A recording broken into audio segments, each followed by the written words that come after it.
Bonjour à tous, merci de votre fidélité et surtout de votre disponibilité. Vous êtes toujours là pour suivre nos différentes émissions et surtout le public qui commence à faire la pluie et le beau temps parmi nos abonnés respectifs. Il s'agit bien de questions-réponses et cela se passe à l'Université du Message République, toujours dans le cadre de répondre à toutes les préoccupations que les enfants et lui ont à travers les mondes. Et je crois que nous allons avec vous ensemble commencer jusqu'à la fin. Et du coup, je dis d'abord merci à tous ces gens qui me font confiance et je vous demande de vous abonner massivement à notre chaîne YouTube Leader Univers et aussi sur la chaîne Ben Missionnaire Africain. C'est la chaîne YouTube propre au référent Ben.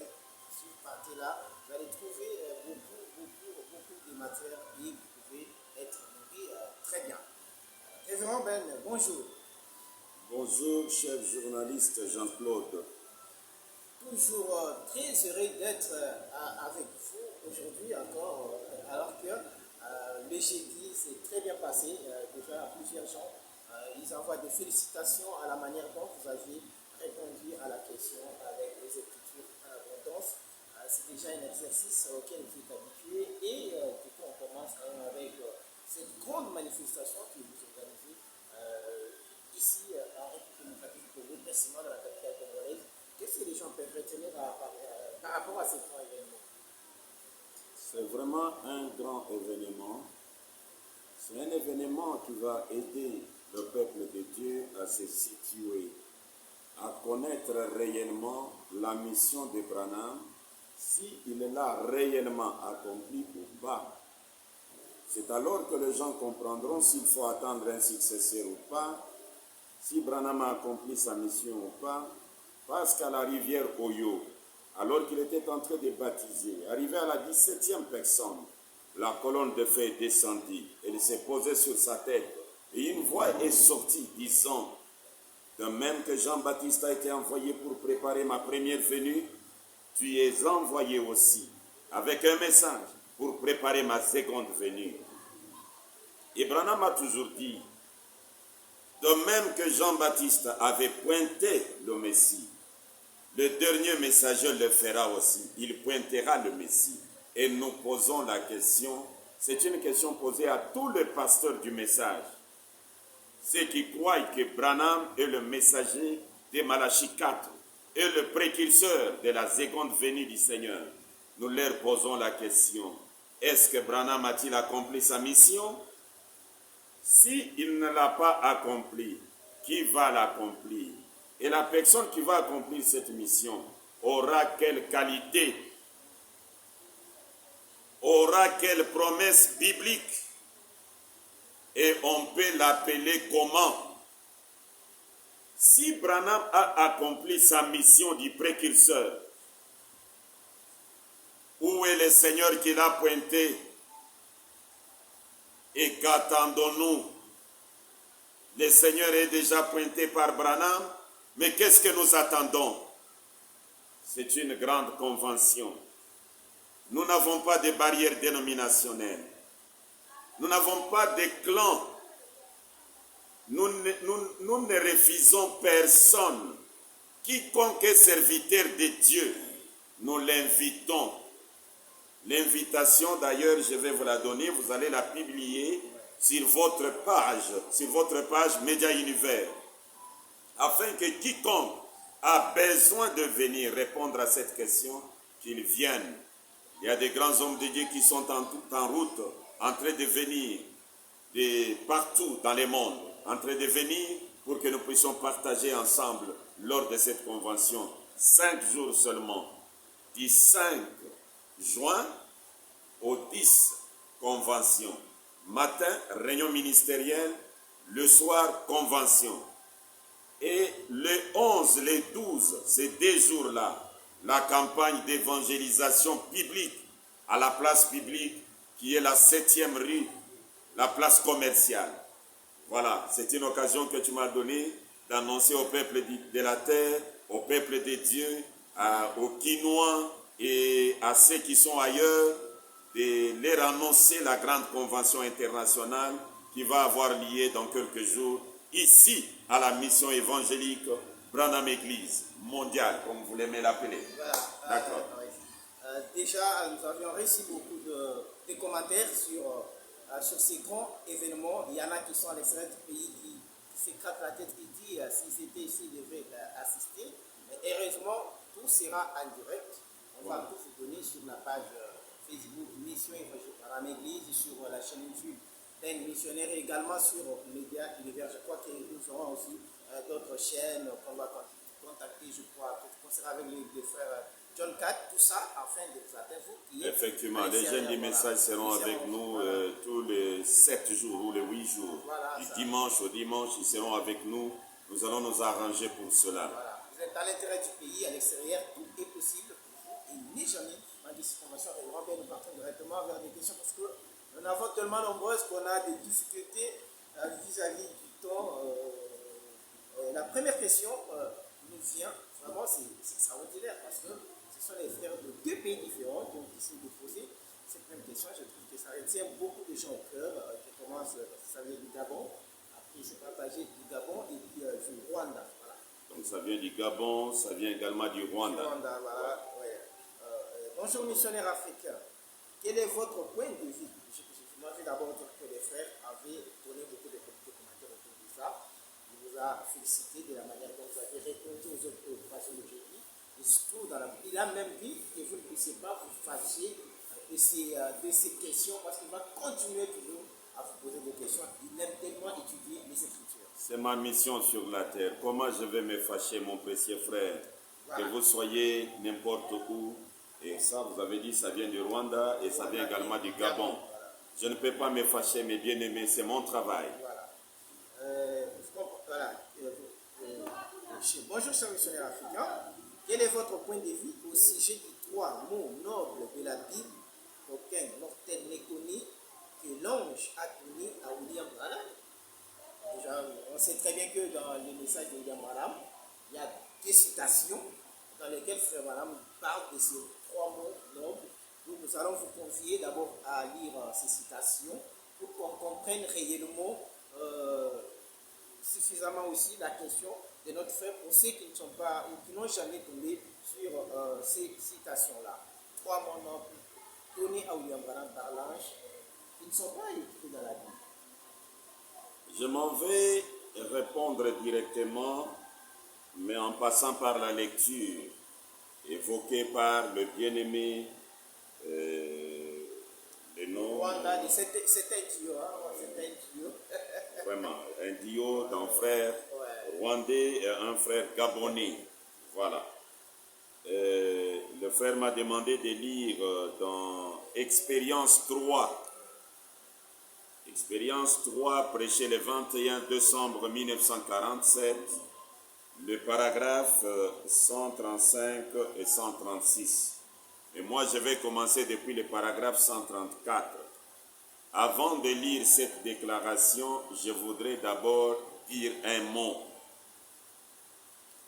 Ici, William Marion Branham nous révèle quelque chose que nos prédicateurs, nous n'avons pas eu le temps de vous parler à vous, les adorateurs, les chrétiens, les croyants du message du temps de la fin.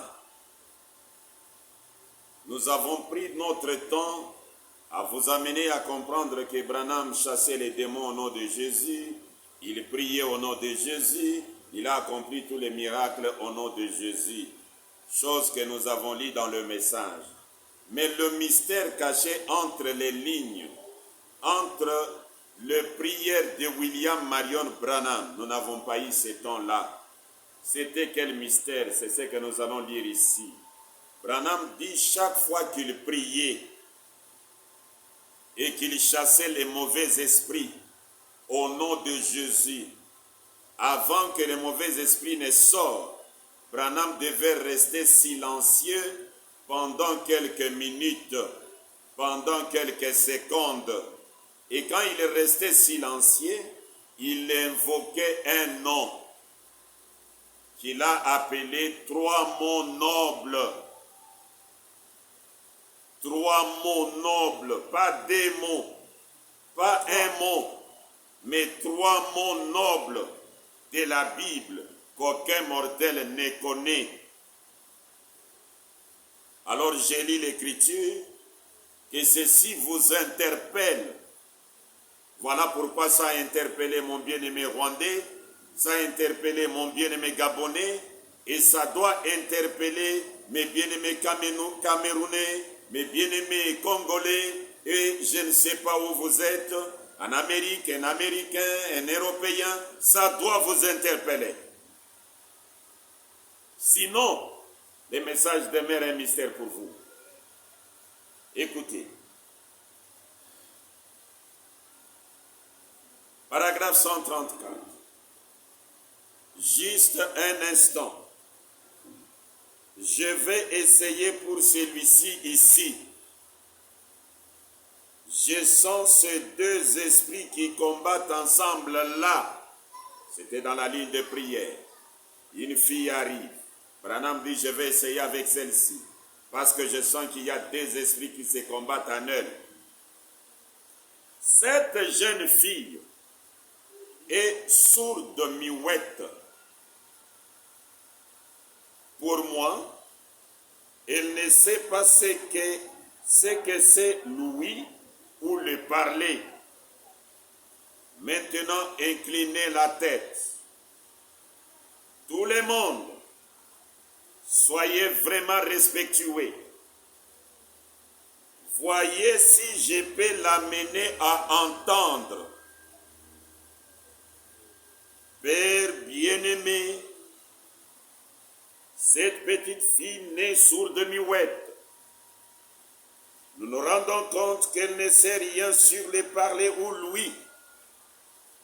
Mais tu es le seul qui peut lui accorder cela. Maintenant, aide-moi, Dieu bien-aimé. Aide-moi à vaincre cet esprit de surdité et de mythisme. Accorde-le, Dieu bien-aimé, au nom de Jésus-Christ. Toi, esprit sourd-muet, sors de cette jeune fille au nom de Jésus-Christ. Frère Branham, tape les mains. M'entends-tu? Il n'est pas... Il a chassé. Maintenant, il tape les mains pour se rendre compte si la fille a réellement été délivrée et qu'elle écoute. Frère Branham, tape les mains. M'entends-tu? Il n'est pas... Maintenant, gardez vos têtes inclinées donc. Les gens ont gardé les têtes inclinées. Ils entendent seulement Branham qui dit Amen. Vous voyez? Amen. La jeune fille dit Amen. Wow. Très bien, chérie. Papa. Levez la tête. Nez sourde miouette. Observez-la. M'entends-tu? Elle m'entend. Frère Branham, tape les mains. M'entends-tu? Oui. M'entends-tu? Une jolie petite fille. Amen. Amen. 135 maintenant. Maintenant, peux-tu voir cela? J'aimerais te dire quelque chose d'autre. Observez. Voici ce qui se passe. Voyez-vous, j'aimerais savoir si vous tous vous avez remarqué cela. Nous sommes sur le point de clôturer. Vous savez, sur le point d'aller au réunion. Avez-vous remarqué que chaque fois, après que j'ai demandé ou réprimandé un esprit, je reste toujours parfaitement silencieux pendant quelques instants. Qui a remarqué cela dans des réunions? Faites voir le main. Avez-vous remarqué cela? Maintenant, voici ce qu'il en est. Il y a 3 mots que je dois répéter en ce moment-là. Voyez? Et ce sont les 3 mots nobles de la Bible. Aucun mortel sur terre ne sait cela. Voyez, quand je demande cela, et alors cela revient avec secousse à un point au retour de cet esprit-là guéri. C'est la raison pour laquelle vous m'entendez dire cela. Voyez, c'est ce qui se passe. 136. Maintenant, je fais cela afin que vous ne m'interrogez pas à ce sujet en venant dans la ligne.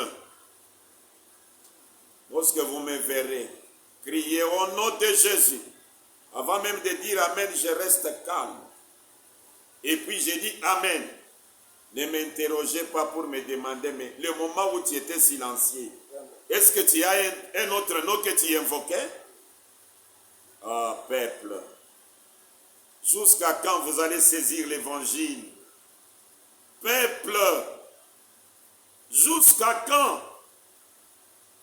Maintenant, j'ai fait cela afin que vous ne m'interrogez pas à ce sujet en venant dans la ligne. Cela est donc vrai.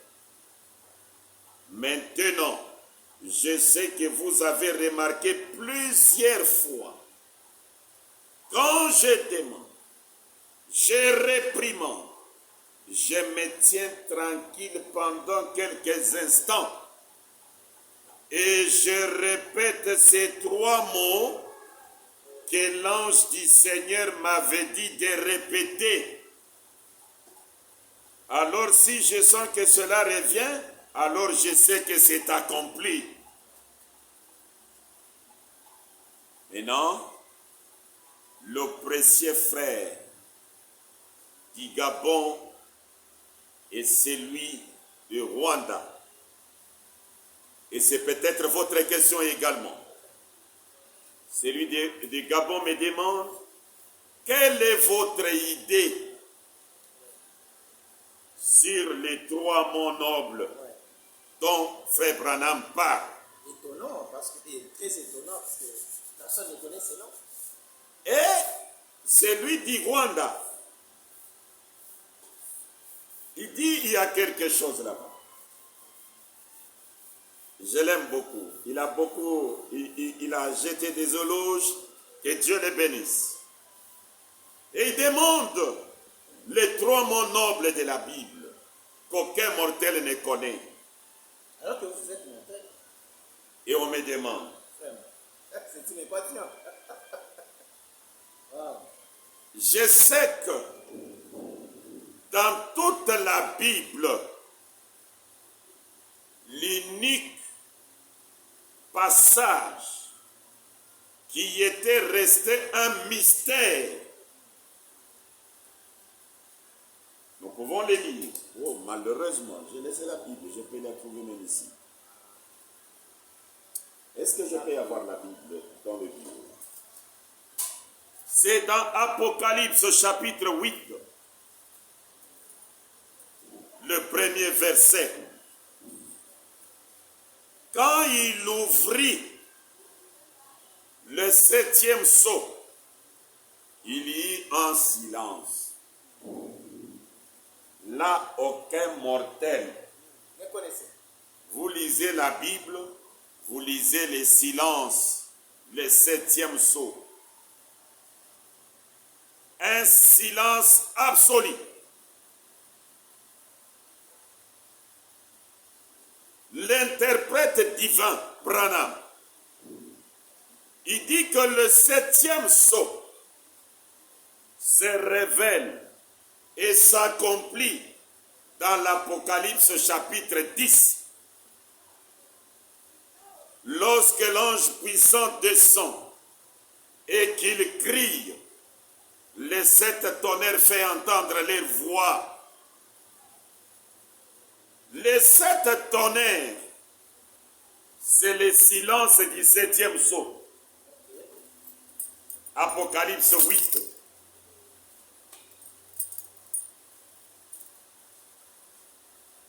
Apocalypse chapitre 8. Le premier verset.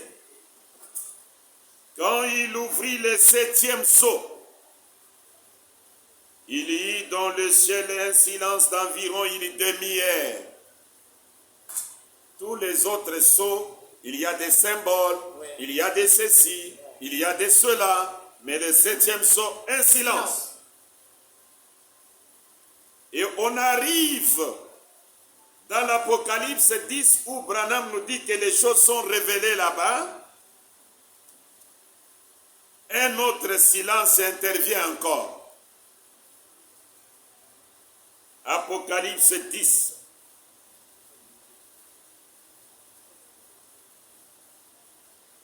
Depuis le premier verset. Je vis un autre ange puissant qui descendait du ciel, enveloppé d'une nuée. Au-dessus de sa tête était l'arc-en-ciel, et son visage était comme le soleil, et ses pieds comme des colonnes de feu. Il tenait dans sa main un petit livre ouvert. Il posa son pied droit sur la mer, et son pied gauche sur la terre, et il cria d'une voix forte comme rugit un lion. Quand il cria, les 7 tonnerres firent entendre leur voix. Et quand les 7 tonnerres ils fait entendre leur voix, j'allais écrire. Mais j'ai entendu du ciel une voix qui disait, celle ce qu'on dit les 7 tonnerres et ne l'écrit pas. L'occasion était là de lire les silences du 7e sceau. Mais on interdit à Jean d'écrire. C'est l'unique secret de la Bible. Très discret.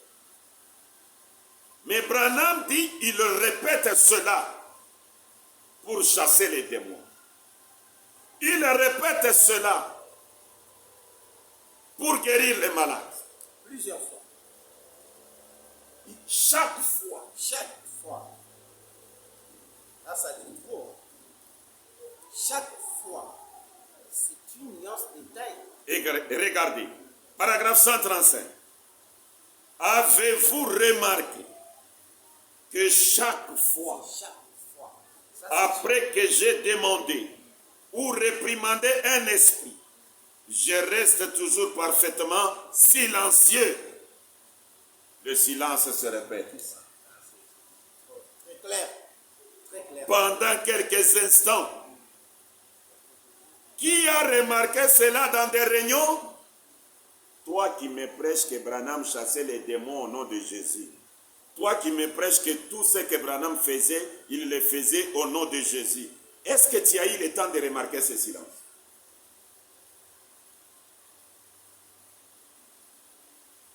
Tu vois que tu as encore un travail.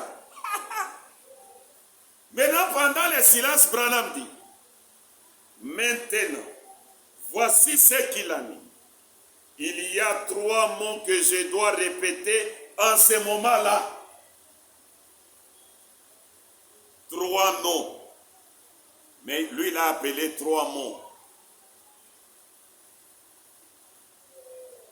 Ça ne doit pas demander qu'on cherche un professeur de grammaire pour nous expliquer qu'un nom c'est quoi. Il répète 3 mots nobles pendant ce temps. Et ces 3 mots, c'est un secret de la Bible, mais qui lui est donné par l'ange. Il le répète à chaque fois. Puis-je le dire avec tout le respect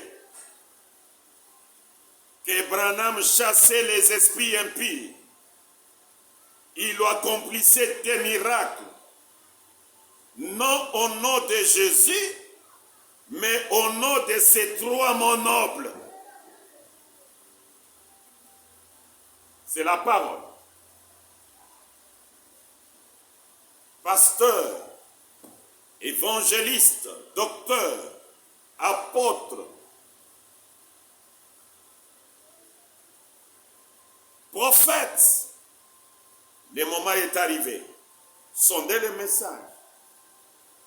Les gens se posent déjà les questions de savoir ces 3 mots, 3 mots. Non. Quand il a cité que c'est les 3 mots nobles de la Bible, dans la Bible, l'unique secret qu'aucun mortel ne connaît, c'est le 7 tonnerres. C'est le 7e sceau. Et l'avenir même du Christ. Amen. Parce que Jésus a tenté de répondre à cette question pendant son temps. Il ne pouvait pas. Il a dit seul le Père connaît. Il ne pouvait pas. Si c'est les tonnerres, c'est que Branham connaît les tonnerres. C'est que Branham connaît le 7e sceau. Raison pour laquelle ses prières étaient exaucées. Ces prières avaient de la puissance. Écoutez, que cette écriture vous interpelle. Vous les lisez tous les jours, mais écoutez-les. Premier sceau.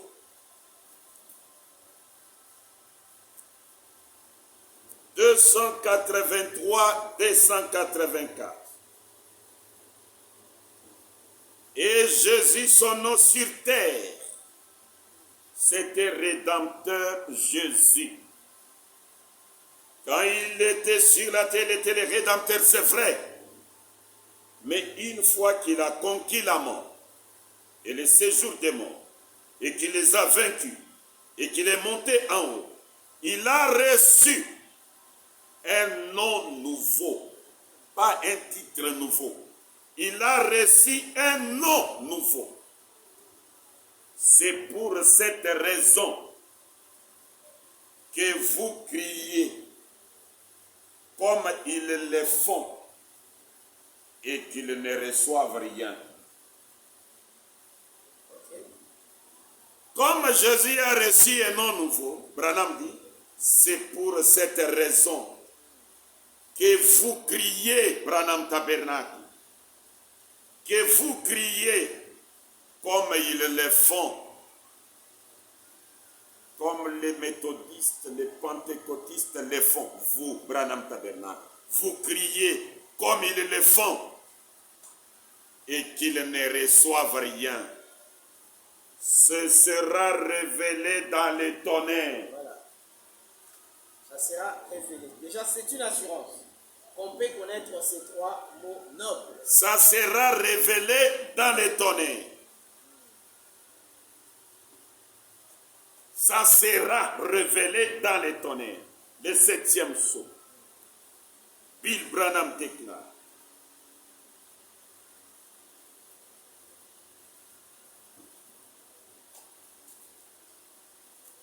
Septième sceau.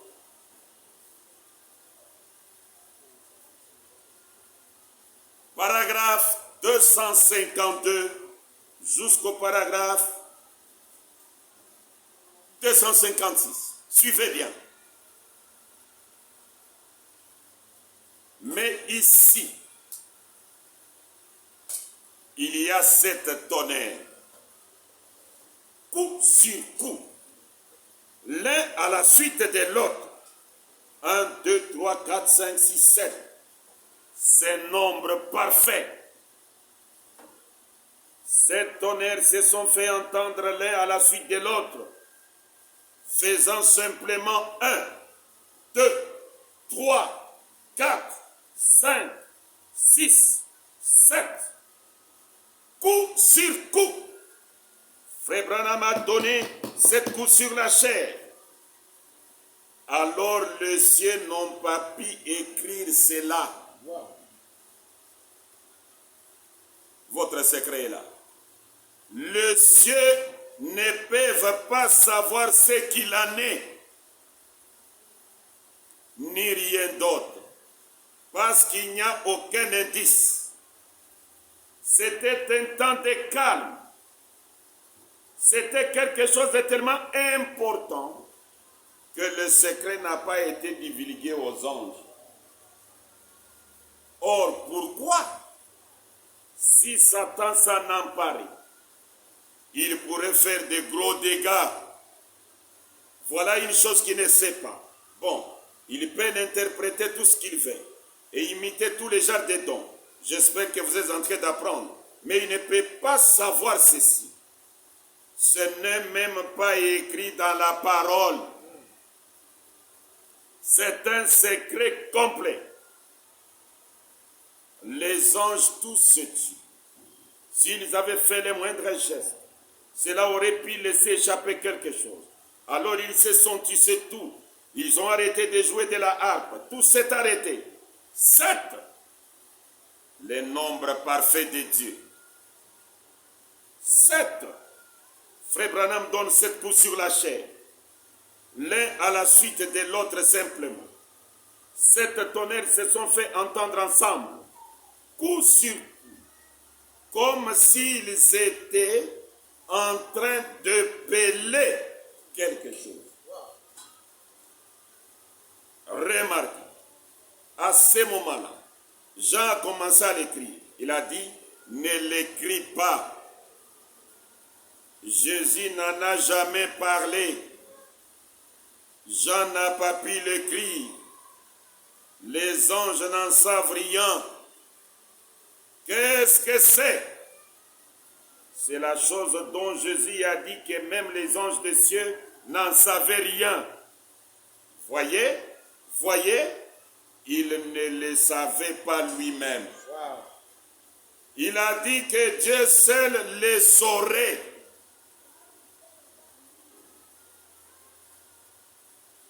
Dieu seul le saurait. Mais Branham, comment toi tu commences déjà à répéter ces 3 mots?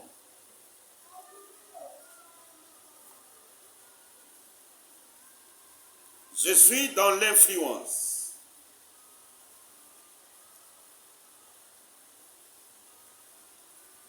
L'influence, prêché le 12 janvier 63. Paragraphe 69. La partie B. Ce que nous avons vu se passer devrait mettre chaque âme en action.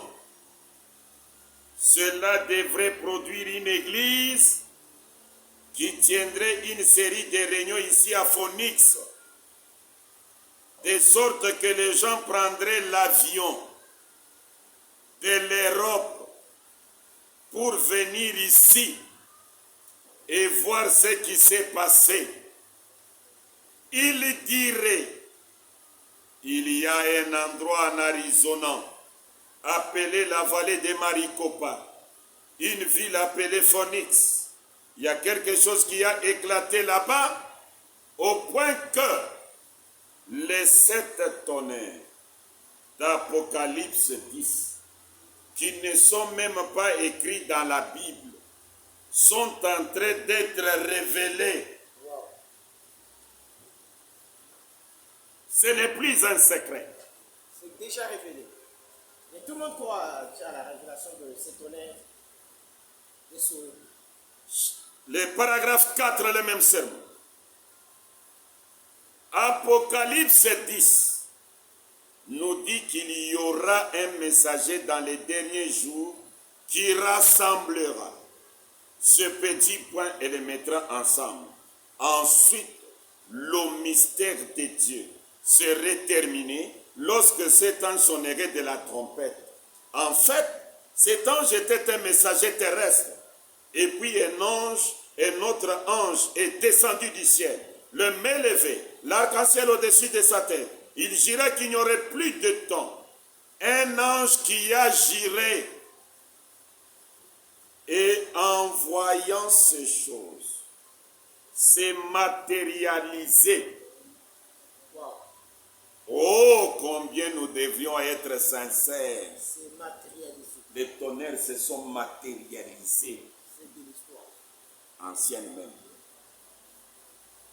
Et Branham dit, Alors si c'est connu, on doit connaître les trois mots nobles. on doit les connaître, ne vous en faites pas. Je suis dans le 7e saut. Paragraphe 245.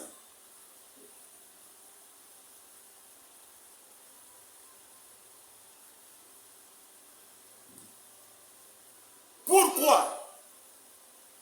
Qu'est-ce que c'est? Or, aucun de nous ne sait. Le 7e saut. Aucun de nous ne sait.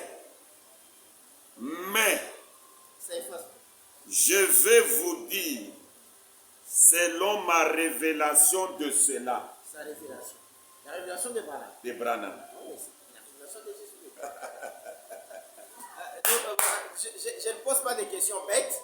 C'est ce que nous croyons, c'est ce qui s'est dit, que la révélation du message du temps de la fin, c'est une révélation du Seigneur Jésus-Christ. Mais je viens de vous dire, Branham dit, aucun de nous ne sait. Il a déjà disqualifié Jésus disant Jésus ne connaissait pas. Maintenant il dit aucun de nous ne sait. C'est disqualifiant lui-même. Et puis il fait main. Il est face avec le revers de la main. Et puis il dit, je vais vous donner. Je vais vous dire, selon ma révélation de cela. C'est un coup d'état alors. Pas coup d'état. Et où tous les pasteurs qui prêchent. Il se dévoile, mais dans la simplicité. Il savait, en se dévoilant de cette manière, il savait que j'aurai des serviteurs, j'aurai des missionnaires qui vont saisir ce que je voulais dire, mais sans le dire ouvertement. C'est grave, parce qu'il y a beaucoup de pasteurs qui voient la révélation de cet honneur, mais qui n'ont jamais dit publiquement que cette révélation provenait de Branham. C'est la révélation de Branham. Wow. C'est la révélation de Branham.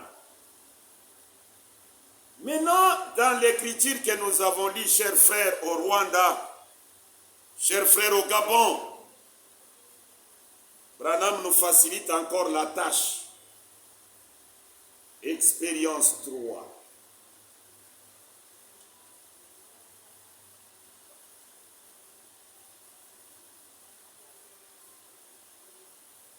Paragraphe 136. Maintenant, j'ai fait cela afin que vous ne m'interrogez pas à ce sujet en venant dans la ligne. Cela est donc vrai. Maintenant, je sais que vous avez remarqué plusieurs fois, quand je demande, je réprimande, je me tiens tranquille pendant quelques instants et je répète ces 3 mots que l'ange du Seigneur m'avait dit de répéter. Maintenant, nous posons la question à Branham. La même question vous est posée, chers pasteurs et chers croyants. Est-ce que l'ange du Seigneur a-t-il déjà donné à Branham 3 mots que Ben appelle non? Quand je l'appelle non, c'est la vocabulaire de Branham. C'est 3 mots nobles, c'est vraiment parle. Non, je voudrais d'abord que le peuple comprenne, voilà, lorsque nous parlons de mots très important, et de noms, c'est la même chose. Quelqu'un peut trouver vraiment une profonde différence alors que ce n'est pas le cas. Écoutez, encore une fois, 4 août 1964,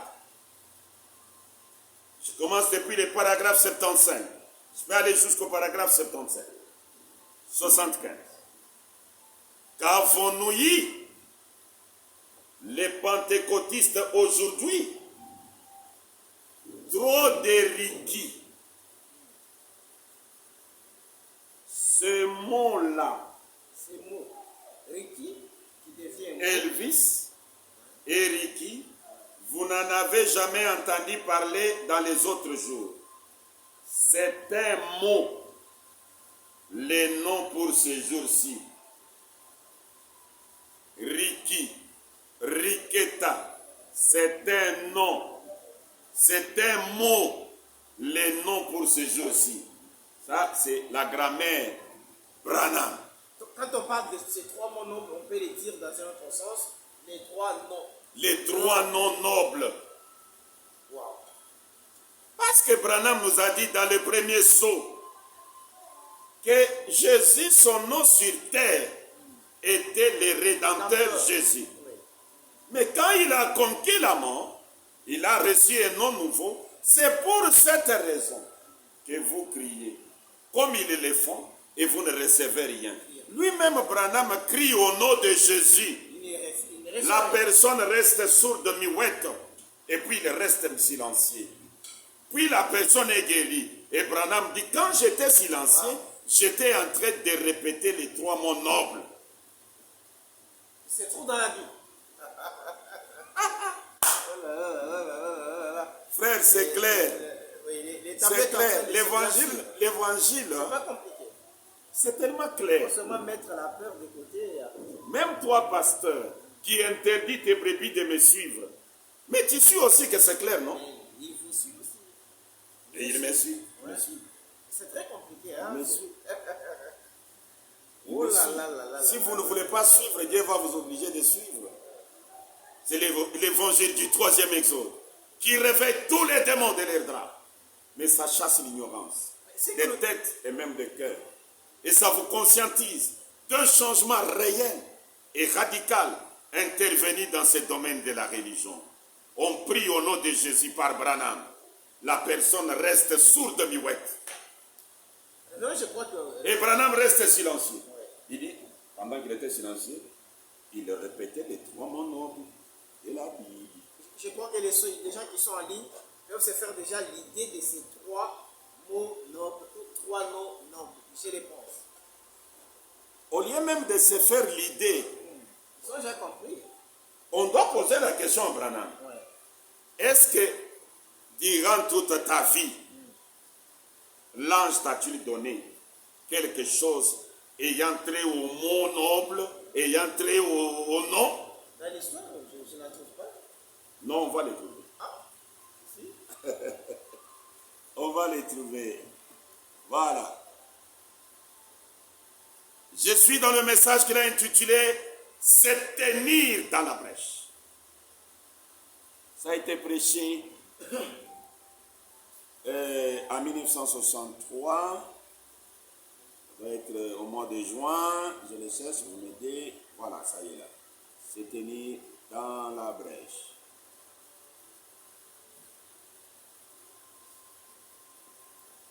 Se tenir dans la brèche.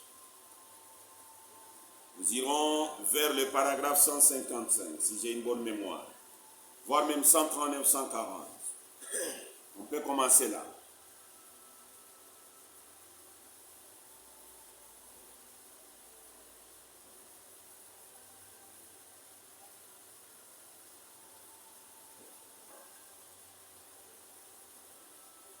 Je commence depuis le paragraphe 141.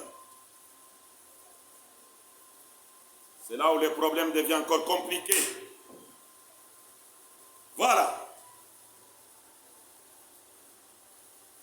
141. Je pense que vous voyez. Voilà, je vois. Eh bien, et comme Billy et moi, nous nous étions mis en route, voyez-vous, nous nous sommes mis en route. Ils sont entrés dans la voiture avec Billy, son fils. Billy s'est endormi de nouveau pendant que Branham conduisait. Et cela m'a dit, je vais te donner un signe éternel. J'ai dit, Seigneur, j'ai attendu un petit peu et rien n'est arrivé. J'ai dit, quel est ce signe éternel, Seigneur? Le signe éternel. Quel est ce signe éternel, Seigneur? Je l'ai entendu quelques minutes et juste à ce moment-là, j'ai jeté un coup d'œil pour voir Billy. Il dormait. Et il a dit encore, je vais te donner un signe éternel. Et il a dit, regarde à l'ouest de l'endroit où tu te trouves. Et j'ai tourné la tête comme ceci, dans la camionnette, pour regarder. J'ai ralenti, vous savez. Et oh là là, l'Esprit du Seigneur. J'ai eu envie de crier, de hurler. J'ai regardé et je n'ai vu qu'une montagne avec des sommets plans dessus. J'ai dit, je ne sais pas, je ne vois aucun signe éternel là-dedans. Il a dit, ton nom est inscrit partout là. Ton nom. Le nom de Branham. Le nom de Branham. Inscrit partout. Dans les montagnes, les signes éternels en question. Ton nom à toi, Branham, est inscrit là-bas. Le nom de Branham. Ton nom est inscrit là-bas. C'est le signe éternel. J'ai fait une brèche. Regarde. Avant de continuer.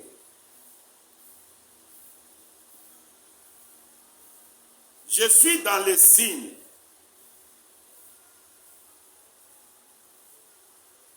Du 1er septembre 1963.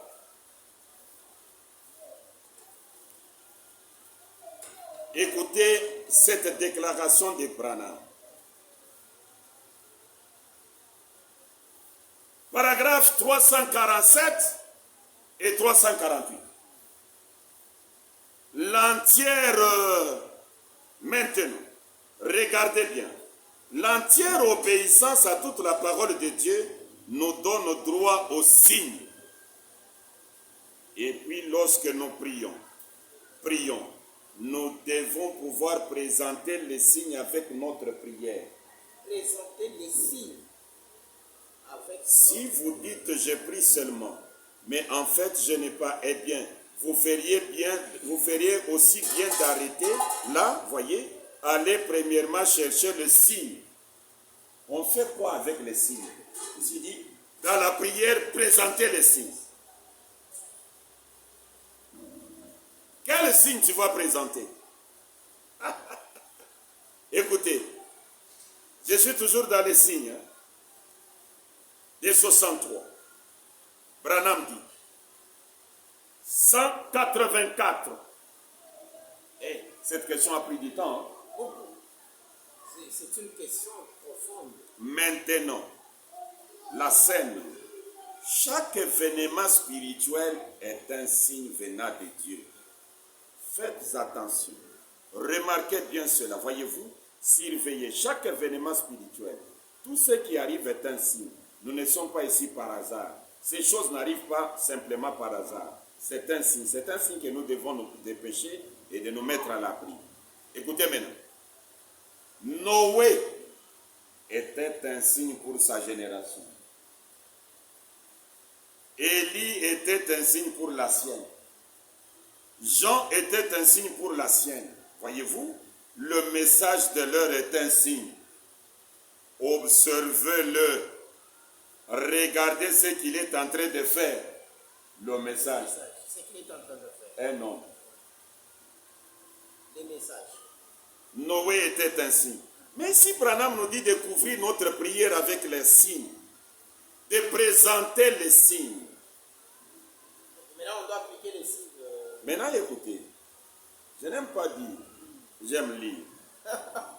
Mais déjà, vous avez filtré quelque chose. Paragraphe 132. Les signes de 1964. Disons ensemble avec mon journaliste. Alors, quand nous prions, nous devons pouvoir présenter les signes avec nos prières. Maintenant, ne manquez surtout pas ça. Quand vous priez, vous devez avoir les signes pour couvrir votre prière. Si vous n'en êtes pas là, priez jusqu'à ce que les signes viennent. Car vous n'avez pas la promesse d'être exaucé. Sans les signes. Pour avoir l'exaucement à la prière, les signes doivent figurer dans votre prière. Mais ici, on dit à Branham, c'est grave ça. Il dit, Ton nom est écrit partout. je vais te donner le signe éternel. Et ton nom est inscrit partout là. Il a dit, ton nom est écrit Partout est écrit partout là. Oh, je me suis dit, qu'est-ce? Et je me suis senti très faible. Et je me suis mis à freiner. Mon nom. Et Billy s'est réveillé et m'a dit, qu'est-ce que tu as? J'ai étiré mes mains comme ceci. La sueur me coulait de mes mains. Wow. La réponse a donné à Billy. Billy lui demande, c'est quoi? Tu as freiné brutalement? C'est quoi? Qu'est-ce qui se passe? Lui montre seulement les mains, regarde la sueur. Ici, les choses deviennent difficiles. C'est très dur. Les signes éternels. Mon nom. J'ai dit, Billy, il se passe quelque chose. À un moment donné, je sais où j'ai mal agi.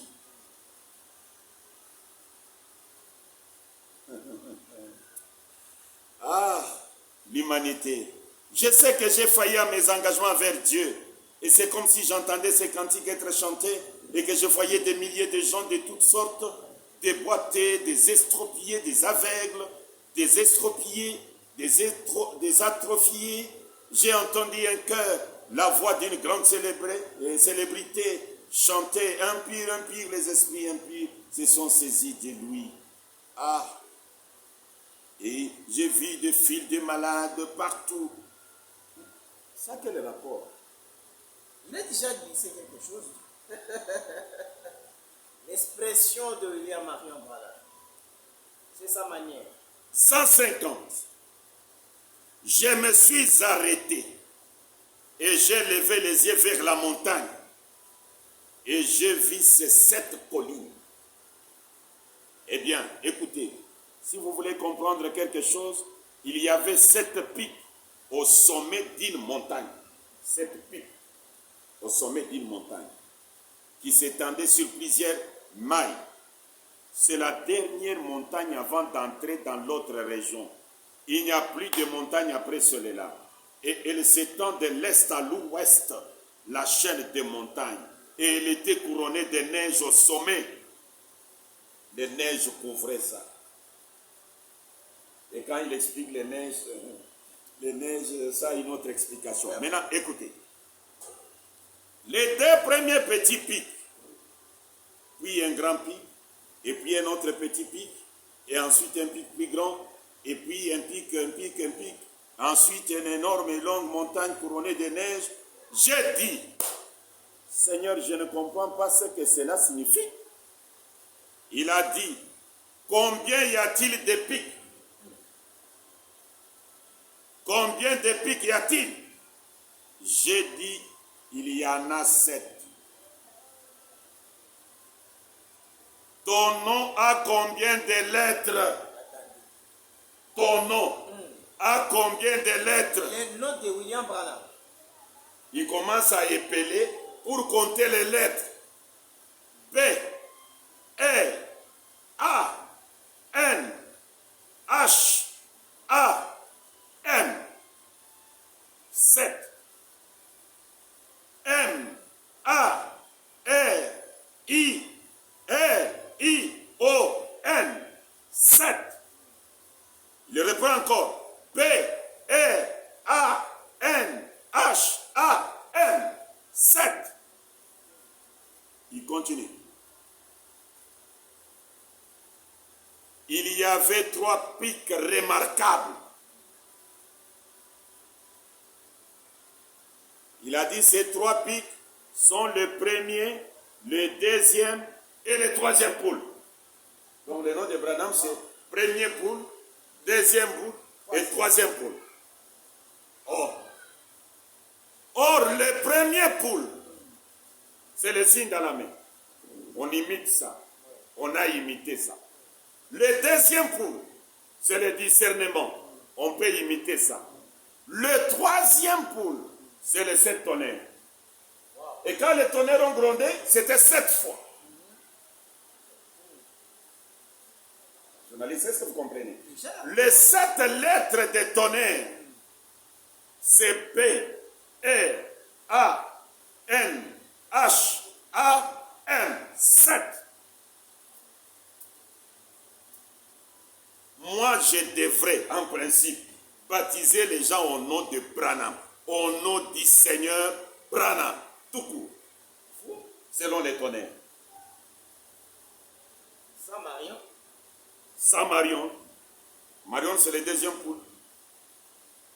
Troisième, c'est canon. Hein. Même Jésus en a fait. Ah, nécessairement. Oui. William, c'est le premier poule. Mais le troisième poule, là, c'est quoi justement? C'est l'ouverture de la parole. C'est les 7 tonnerres. Là où le nom nouveau est caché. Les 7 tonnerres qui cachent les noms nouveaux, les 7 tonnerres dans lesquels nous trouvons les 3 noms, les 3 noms. Même la venue du Seigneur. C'est toujours de ces tonnerres. Et Ben voulait déjà changer sa doctrine pour se limiter qu'aux 7. Parce qu'on a posé même la question, combien y a-t-il de lettres dans ton nom? Il a dit 7. Et il commence à épeler. Première partie, 7. Deuxième partie, 7. Troisième partie, 7. Je devrais me limiter là-bas. Mais écoutez ce qui me fait que je puisse prendre toute la parole. Parce que si je prends seulement Branham, j'ai pris seulement les tonnerres. L'ouverture de la parole, la venue du Seigneur. Et pourtant, Branham est venu avec toute la parole. Dans ce cas, ça a raison alors de dire que les tonnerres ne sont pas révélés. Il a fui. Il y a des conséquences. C'est un fuyard. Il y a des conséquences. C'est un fuyard. Les gens qui vont suivre cette idée. Un bon lecteur du message, il a vu au loin ce que les tonnerres voulaient dire. Et il a pris fuite en avance. Écoutez. Il faut éviter les conséquences parce que nombreux qui ont crié à la révélation des sceaux tenants n'ont pas avancé. Question-réponse sur les sceaux. Mon frère au Gabon. Vos questions, la question, le décidio, mon frère au Rwanda. Doit ouvrir beaucoup de trucs. Oh, ça tombe déjà, voyez. Écoutez. Paragraphe 179 jusqu'à 181. Quand vous baptisez au nom de Jésus seulement, c'est faux. Rien que je te baptise au nom de Jésus, ça c'est absolument faux. Je connais beaucoup de Jésus. Voyons, dans les pays latins, il y en a tout plein de Jésus. Mais il s'agit ici du Seigneur Jésus-Christ. Ce qui exprime précisément qui il est. Il y a beaucoup de Branham. Si vous voulez parler de moi personnellement, mais je suis le seul William Marion Branham. Ça c'est moi. Nous parlons de Jésus pour les baptêmes. Et il dit, si vous voulez parler de moi, en quoi? Je suis le seul William Marion Branham. Pas de polémique. Mais pourquoi ici il a inversé, il a appelé Branham Marion Branham, bien qu'il a appelé ses noms? La question n'était pas comment est ton nom. Ton nom a combien de lettres? C'est clair. Ici, il est en train d'épeler les lettres pour dégager les nombres. Pas dégager les noms. 1, 2, 3, 4, 5. Et dans les sceaux, il révèle son nom. Je suis le seul William Marion Branham. Et ça, l'ange du Seigneur lui a donné ça. C'est pourquoi, dans l'enseignement que nous donnons, peut-être c'est demain que je pourrai toucher ça, l'ange lui dit, si tu es sincère quand tu pries. Parce que l'ange a trouvé que Branham en priant, au lieu de dire William Marion Branham, lui il prie au nom de Jésus, mais Branham, il le dit en cachant. L'ange lui dit, sois sincère. Sois sincère. Branham est sincère et Branham connaît comment respecter les principes. Écoutez, j'ai lu cette écriture, je quitte déjà cette question parce que c'est une question vraiment d'enseignement. Paragraphe 158, le signe de 1963. vous ne pouvez pas le faire. Vous ne pouvez pas appliquer le sang sur le linteau de la porte. Les signes ne pouvaient pas y être, à moins que l'agneau ne soit mort. Et le sang était un signe positif que l'agneau était mort, pas de faux semblants. L'agneau était bien mort. Pour appliquer les signes bibliquement, l'agneau doit mourir. Et lui, en tant qu'agneau, il marchait encore.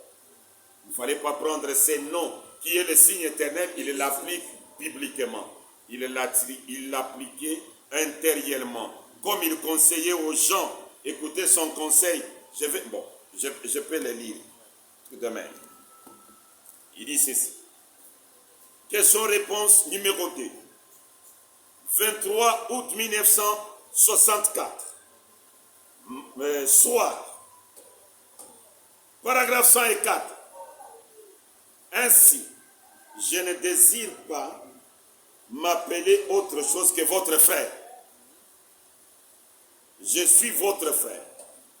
Et considérez-moi simplement comme frère Bill ou frère Branham ou comme vous voulez. C'est en ordre. Ce que vous croyez, gardez-le pour vous-même. Voyez-vous? Bien-aimés de Gabon, bien-aimés du Cameroun, de Rwanda, l'unique mot dans la Bible qui n'est pas connu, c'est le tonnerre, le 7e sceau. L'unique nom à 3 parties donné à William Branham par l'ange, c'est William Marion Branham. C'est-à-dire son propre nom. Ton nom, Branham. Vous avez la réponse. À vous des Gabon, voici mon point de vue. À vous des Rwanda, vous avez la réponse de ces 3 mots nobles que Branham répétait pour délivrer les gens, chasser les démons. On peut passer à une autre question, si possible. Voilà, on peut passer, on passe directement à la deuxième question. Cher missionnaire africain, Shalom. Shalom. Voudriez-vous nous préciser, s'il vous plaît, quel Branham devons-nous adorer? Branham Théophanie ou Branham Cher? Parce que vous venez de nous présenter 2 Branham. Pour expliciter, c'est une réaction d'un frère qui avait lu l'article dans lequel il avait très bien défini que Branham est tout. Et il se demande entre les 2 là, la chair qui va mourir et la théophanie qui ne meurt pas, qui devrons-nous adorer? Mais dans sa question, c'est comme s'il a une partie des réponses, parce qu'il vous a déjà dit. Souvent, vous dites aux gens d'adorer Branham. Donc, elle est corps. Souvent, vous dites que c'est une divinité appliquée à l'intérieur et à l'extérieur. Comme la chose. Il vous suit très bien, il vous connaît très bien. Mais ici, nous avons les Branham corps, Théophanie de corps charbon. Voilà. Qui est ce Branham qu'on doit adorer? Ils ne sont pas séparés. Ils sont un. Branham et sa théophanie. C'est une partie de Branham qui ne lui sera jamais retirée. Ils ne sont pas 2. Mais faites attention. Lorsque le double sort, on ne l'adore pas. La théophanie. Quand il sort, la théophanie. La théophanie. On ne l'adore pas. Oui, on ne l'adore pas. C'est celui qui révélait à Jean de mystère dans la Bible. On ne l'adore pas. William Branham dit, je ne l'adore pas. Donc, lorsque le corps de William Branham était étendu à la mort, il n'y avait plus d'adoration. Il y a l'adoration. Il y a l'adoration. Ils sont divisés. C'est la théophanie qui marchait.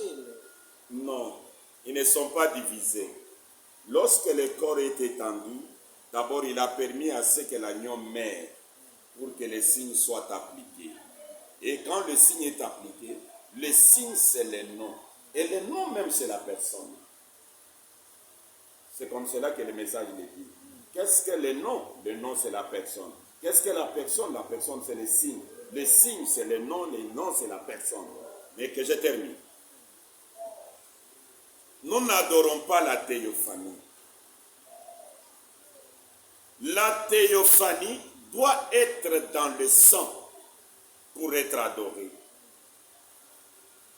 La théophanie doit être dans les sons. 116, vous pouvez m'amener cela, s'il vous plaît. 116. C'est resté. 116. Mais dans l'entretemps, je lis ici.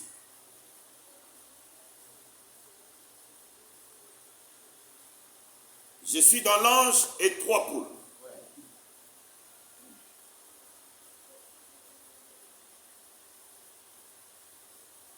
Prêché le 14 avril 1951. Cette question me demande un enseignement large. Mais avec les minutes, ça ne va pas permettre. Mais je vais lire quelques écritures. Dieu voulant, demain, je vais m'élargir là-dessus, du haut de la chair. Maintenant, paragraphe 11. Je sais tout simplement de parler de cet ange du Seigneur. Je n'adore pas cet ange. Et Dieu qui écoute maintenant, voyez-vous qu'il nous entend maintenant? Il est mon unique juge sur le fait que jamais en premier lieu, je pourrais dire ceci. Je crois que même si j'essayais, cet ange lui-même me corrigerait. Car je crois vraiment qu'il est envoyé par Dieu. Branham dit, je ne l'adore pas. Pourquoi Dieu devient un homme? Depuis la chute en Éden, Dieu a opté pour rencontrer l'homme.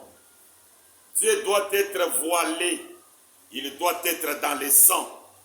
C'est le sang qui vous permet d'entrer en contact avec Dieu. Sans le sang, vous êtes calciné. Et Dieu doit se faire un homme. On m'amène un peu cette relique que je cherche. 116, je ne sais pas si on peut m'aider avec ça, au plus vite que possible. Dieu doit se faire homme pour que les hommes puissent les rencontrer comme étant l'intermédiaire. Alors quand vous dites non, moi je dois adorer la théophanie, vous commettez une erreur grave. Même dans Persévérer, je peux lire dans Persévérer en attendant qu'on amène, je crois que c'est 1964. Persévérer. Paragraphe 13.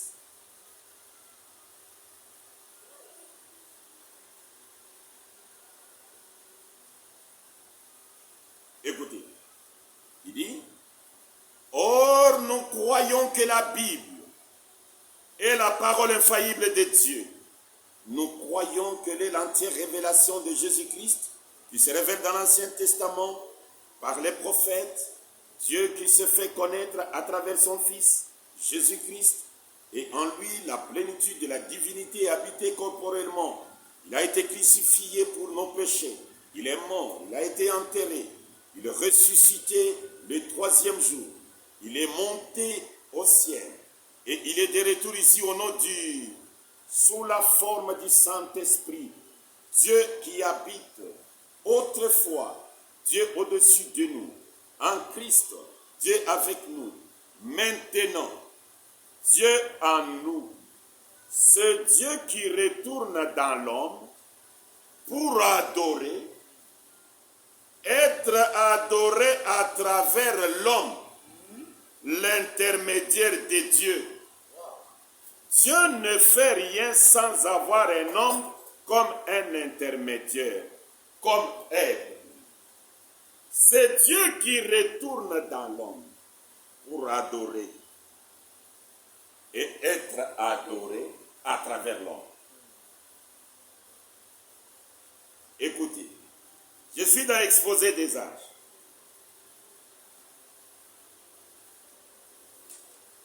Bill Branham déclare.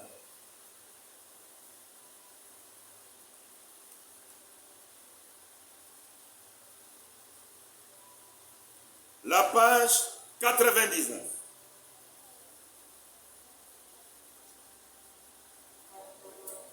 L'homme, pour lui que sont toutes choses, à lui la gloire dans tous les siècles. Amen. L'homme ne pouvait pas venir directement prendre de l'arbre de vie qui était au milieu du jardin. La vie éternelle de cet arbre devait d'abord devenir chair. Chair, d'abord. C'est une condition. Il faut que ça devienne chair. Parce que quand Dieu devient un homme, il est imbibé dans le sang. Le sang maîtrise la colère de Dieu. Israël l'a réclamé, disant à Moïse, nous sommes fatigués, que tu sois toujours intermédiaire, on veut les voir. Dieu a dit, dis-leur de se préparer. Comme ils veulent me rencontrer face à face. Et quand ils sont arrivés, ils ne sont même pas arrivés au bas de la montagne. Et ils ont dit à Moïse, dis à Dieu de traiter avec toi, et toi viens traiter avec nous. Et Dieu et l'homme ont signé l'alliance. C'est ainsi qu'en venant dans Malachie 4, pour l'arrivée de Branham, Dieu dit, souvenez-vous de la loi de Moïse, mon serviteur, auquel j'ai prescrit en Horeb, je vous enverrai. Élie le prophète, l'intermédiaire. La colonne de feu voile un homme. Cet homme qui est dedans, c'est le double de Branham. Mais vous n'avez pas droit à aller adorer le double. Il faut que cet homme devienne chair. Dieu sous la forme humaine. Dieu qui retourne dans l'homme pour adorer et être adoré à travers l'homme. Ceci va vous aider à ne pas être un médecin pour déchirer Branham, aller chercher celui qui est à l'intérieur. C'est une divinité en dedans et en dehors. Voilà. Nous pouvons passer à une autre question. Nous allons l'éclaircir davantage, même du haut de la chair. Troisième. Bonjour papa Ben. Est-ce c'est un frère du Bénin, voilà, au Bénin. Au Bénin. Voilà. Pour cette question comme ça, est-ce Moïse est-il aussi né sous la constellation des 3 étoiles? Il se réfère chaque fois quand vous prêchez, quand vous dites, il y a voilà, mettez-le sous les 3 signes, Jésus également. Et il se demandait comment Moïse peut-il être le premier conducteur et sans avoir connu les 3 étoiles lors de sa mort. De sa naissance. De sa naissance, je voudrais dire. Par conclusion, oui. Mais l'écriture noir sur blanc, je n'en ai pas. Pourquoi j'ai dit par conclusion, oui? Écoutez ce que Branham dit ici. Pourquoi crier parle?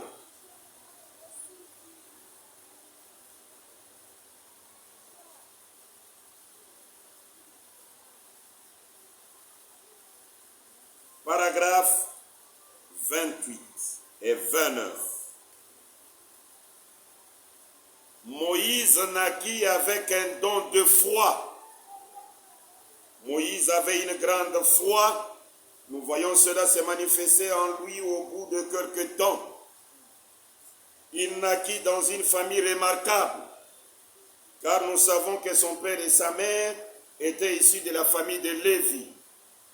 Le récit figurant avant ceci, dans le livre de l'Exode, relate si magnifiquement la vie de ce grand personnage.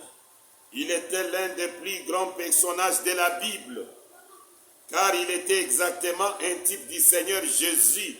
Exactement un type du Seigneur Jésus. Il y eut une naissance très étrange. comme le Seigneur Jésus. Wow. Il naquit dans un temps de persécution, comme le Seigneur Jésus. Il naquit pour être un libérateur, comme le Seigneur Jésus. Par conclusion, il naquit sous 3 étoiles. Sur base de cette écriture. Mais une écriture noir sur blanc, Qui parle de... je n'en ai pas. Jusque-là, le message est vaste. Et une autre idée qui semble contredire la conclusion. Moïse n'était pas venu pour toutes les 3 races. Il était venu uniquement pour les Juifs. Or, les 3 étoiles-là, il y a l'étoile de Sem, de Cam, de Japheth. Ils doivent se rassembler pour recevoir les dons que Dieu leur envoie. Mais ce n'était pas le cas avec Moïse.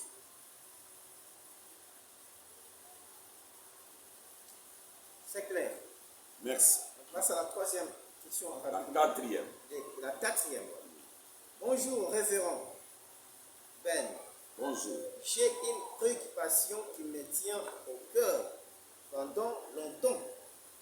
Pourquoi dans notre royaume, Billy Paul semble être beaucoup considéré que Joseph, il parle des enfants d'Abraham.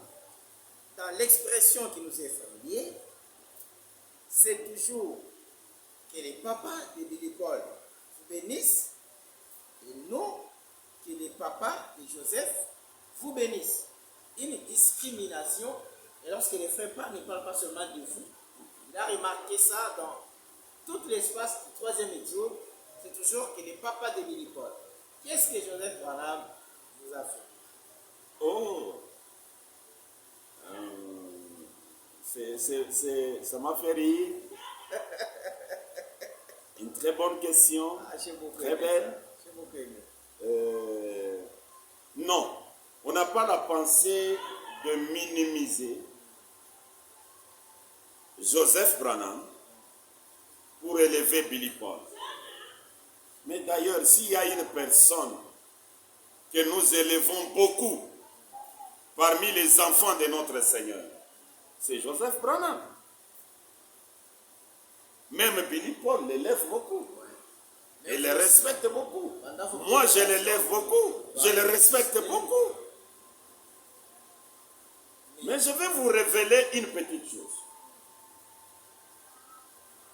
Souvent, quand moi je dis les papas de Billy Paul, je comprends beaucoup de choses. Écoutez, la naissance de Billy Paul.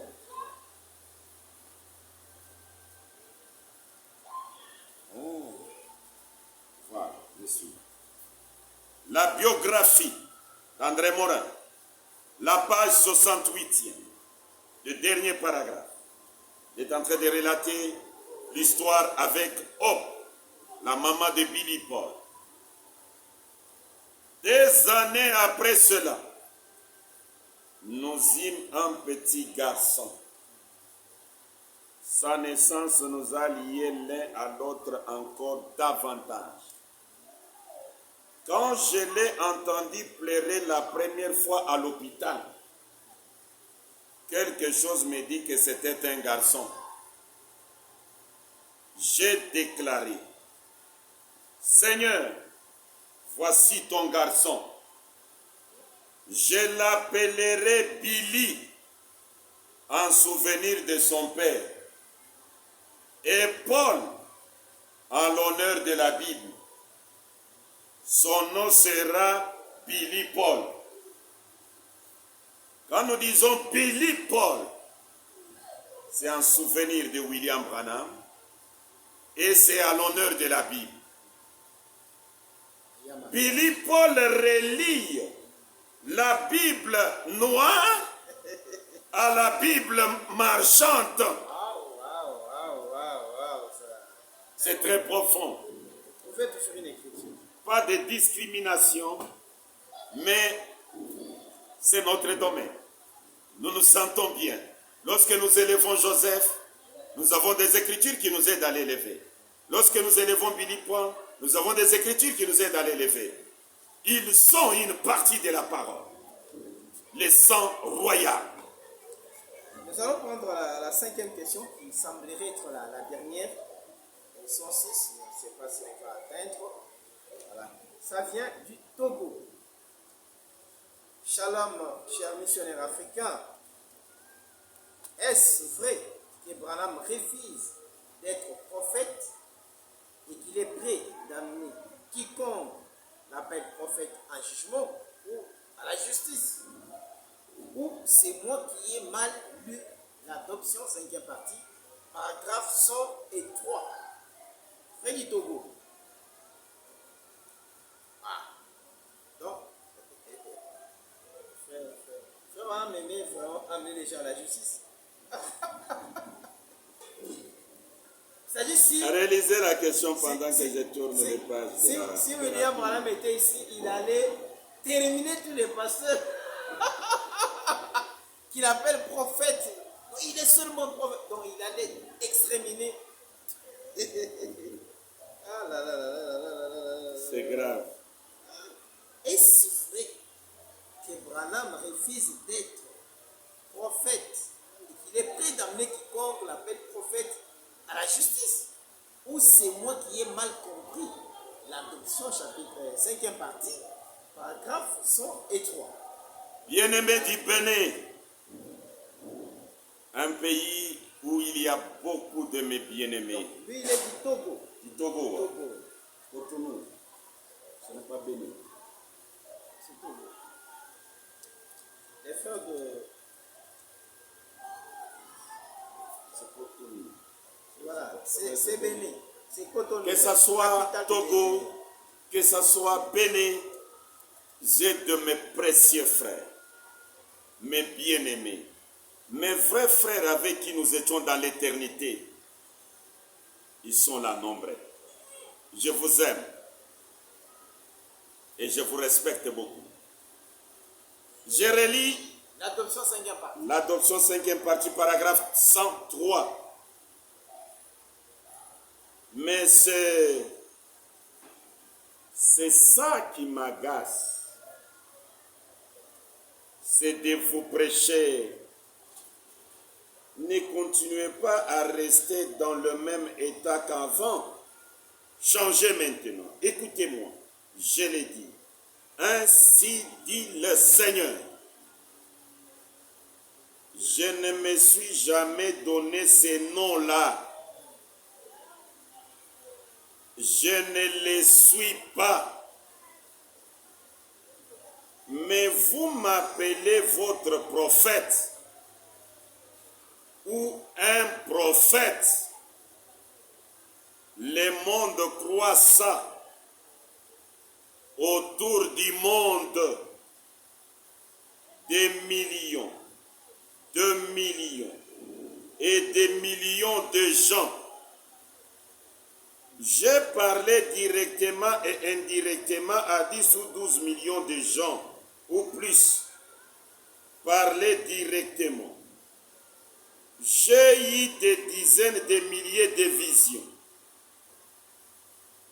des signes et des prodiges. Et pas une seule fois, ça n'a failli. Et c'est vrai. Il m'a prédit des choses qui n'ont jamais manqué. Elles sont arrivées exactement telles quelles. Je serai prêt à faire passer n'importe quel homme en jugement avec moi à ce sujet. C'est vrai, je ne prétends pas être prophète, mais écoutez-moi bien. Sincèrement, l'écriture est complexe. Mais Branham ne croit pas qu'il est prophète. Tous les pasteurs qui nous prêchent que Branham est prophète, Branham lui ne croit pas ça. Heureusement, il ne voit pas ces écritures là où il refuse qu'il est prophète. Il voit seulement là où il refuse qu'il est le Messie. Quand il dit je ne suis pas le Messie, je ne suis pas le Christ, le pasteur voit. Mais quand il dit je ne suis pas prophète, écoutez.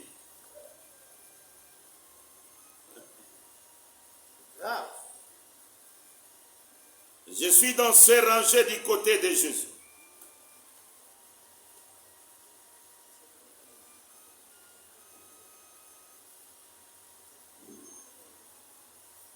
Paragraphe 63 et 64.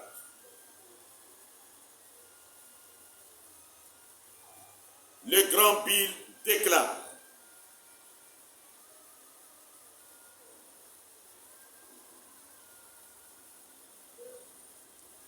c'est pour être l'une de ces choses-là. Je ne peux pas continuer de la façon que je fais, parce que je suis, le peuple m'a crié. Je suis obligé de dire ceci. Je le dis devant le monde. Le peuple, pour la plupart des fois, me considère comme étant un grand prophète. Je ne me considère pas moi-même comme cela. Non, messieurs, je ne le fais pas. Je ne dis pas cela pour m'humilier. Je dis cela pour être véridique. Je ne me considère pas moi-même comme étant un grand prophète du Seigneur. Je n'ai pas cet honneur-là. Je ne le dis pas pour m'humilier. Je le dis pour être véridique. On peut ajouter. Mais bien aimés frères, écoutez Branham.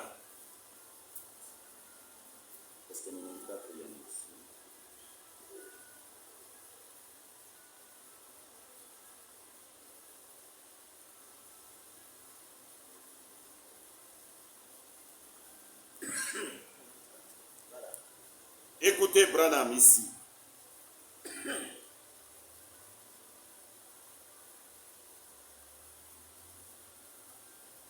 Les événements rendus clairs par la prophétie.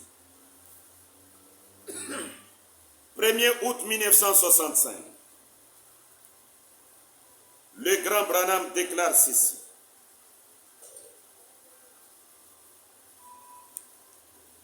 Paragraphe 114. Remarquez comment il aborda le sujet. Il n'y est pas du tout allé directement en disant « c'est moi votre Messie ». Il aurait pu le faire car il l'était. Mais remarquez qu'il s'identifia à la parole. Alors il comprit. S'il avait dit cela, il pouvait le dire et ça pouvait ne pas être vrai.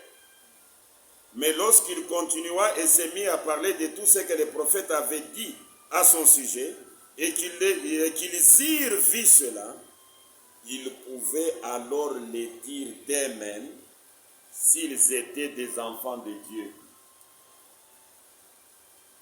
Mais il attira leur attention sur ce que les prophètes avaient prédit, et dit d'attendre au temps où le Messie, son âge, serait manifesté.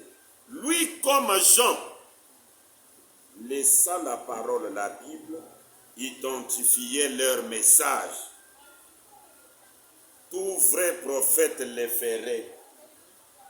Il ne se présenta pas en disant « je le suis, je le suis ». Ça, ce n'est pas un vrai prophète de Dieu, voyez-vous. Mais il dit « référez-vous aux Écritures ». Mon frère de Béné, Branham devait refuser. Branham ne doit pas se présenter disant « je suis le prophète, je suis le prophète ». Non. Vous avez la dimension de voir vous-même. Même quand il dit « croyez-vous que je suis son prophète ?» il vient rectifier. Ah bon? Alors c'est là où j'allais tomber. Ah oui, j'allais tomber là-bas. Voilà.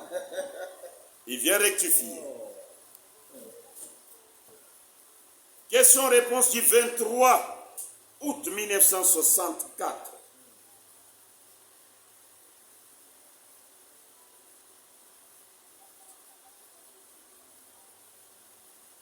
Paragraphe 103.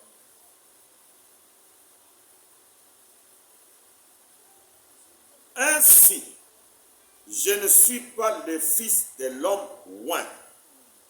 Je ne prétends pas être son prophète. Bien des fois, je l'ai dit sans m'en rendre compte. Je l'ai retrouvé en écoutant la bande. Mais j'ai dit parfois cela parce que si vous voulez en exprimer le sens, le terme anglais correspondant à prophète est simplement prédicateur. Voyez-vous que je suis prophète, je vais dire, croyez-vous que je suis prédicateur? Maintenant, toi qui l'appelles prophète, Les mandats. tu as fait la conclusion à partir des visions, des prophéties, des œuvres de Branham. Mais ne pouvez-vous pas aussi faire la conclusion sur le discernement des pensées? Qu'est-ce qui vous empêche de faire la conclusion sur la constellation des 3 étoiles? Ah, il faut trouver des explications. Vous faites les conclusions sur les prophéties, les visions.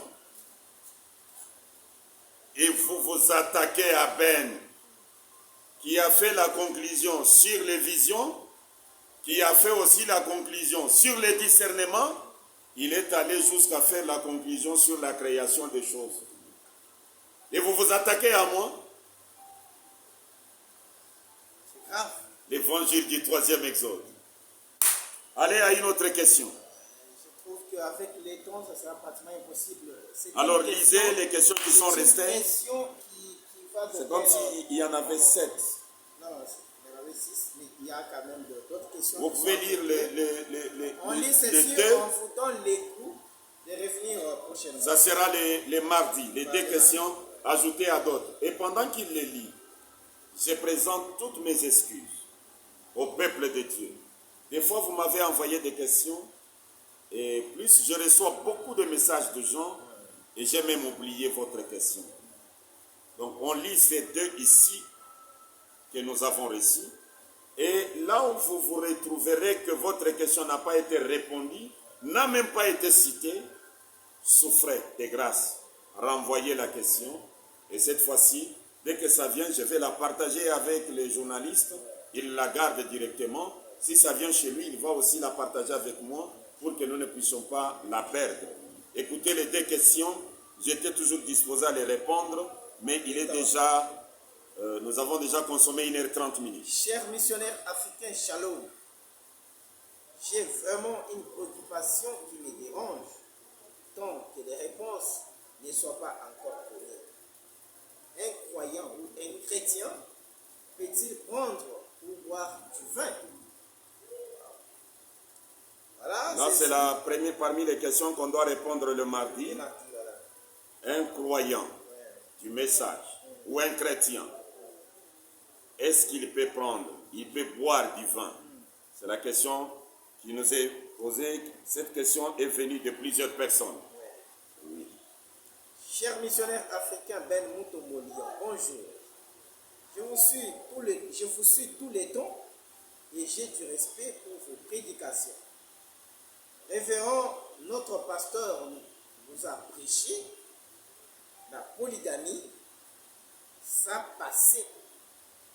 Notre pasteur nous a prêché la polygamie, ça passé. Donc, ils en ont fait avec.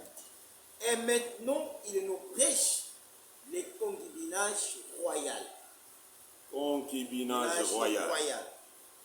Disons que le 3e testament, dans lequel nous sommes, est un royaume des sacrificateurs et des rois. Étant des rois, comme David et Salomon, nous devons avoir des épouses et des concubines. Moi, j'ai confiance dans vos enseignements. Est-ce vrai le concubinage royal? Vraiment, dans ces messages, ça va aller plus loin. Il a prêché la polygamie, les gens ont suivi. Maintenant, c'est le concubinage royal. On va entrer en profondeur. Il y a aussi des questions qui ont été posées réagissant à cette fameuse conférence sur les choix d'une épouse. Et 4, je vais sélectionner tout ça. Et sur les films pornographiques, on va mettre ensemble les mardis. Ça revient encore? Oui, ça revient, oui. Et je crois que ça sera une très grande bénédiction pour vous. Voilà, nous arrivons à la fin de cette émission. Nous vous disons merci, révérend. Vous êtes toujours disponible. Il y a un dernier mot? Oui, à vous qui me soutenez, je commence à sentir une petite condamnation dans mon cœur pour toutes ces émissions que nous faisons. Ça nous coûte énormément cher. Mais nous entretenons nos matériels, personnellement je le fais, avec ce que vous nous soutenez avec, vos dîmes, vos offrandes, vous qui nous avez choisis comme bergers. Mais des fois, je me sens dans l'obligation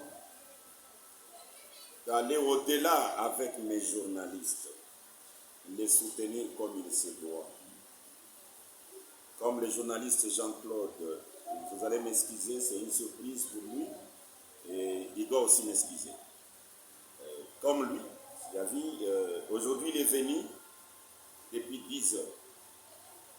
Maintenant il est déjà, je crois, 15 heures. Ou même 16 heures, je ne sais pas. Il est venu depuis 10 heures. Il m'attendait ici comme convenu. Je suis arrivé, je devrais avoir un temps de lire quelques écritures. Et après, lui il est là, il m'attend, et nous terminons l'émission. Il pose des questions, il termine. Je prends un transport, je lui donne. Mais est-ce que ce transport va lui permettre de payer les loyers? Est-ce que ce transport va couvrir les besoins de sa maison? Là, je ne m'adresse pas au monde entier. Je m'adresse à vous qui m'avez choisi comme pasteur. Que vous soyez en République démocratique du Congo ou ailleurs, pensez à cela. Et le Seigneur vous bénira. Parce qu'il contribue. Avec ces questions, ça contribue. Ça donne aux missionnaires l'occasion de s'élargir. Et quand il s'élargit, il y a des âmes qui saisissent l'évangile. Petit soit-elle votre aide, votre soutien, ça va aider l'évangile. Et à vous qui nous soutenez, nous donnez vos dîmes, que Dieu vous bénisse. William Branham, je l'ai vu remercier les frères, citant même les noms des fois.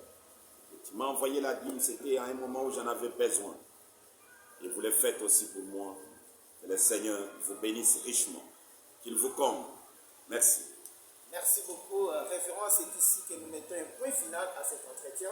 Les rendez-vous est pris pour les mardis prochains. Je crois que ça sera encore du super nous. Soyez toujours là. On revient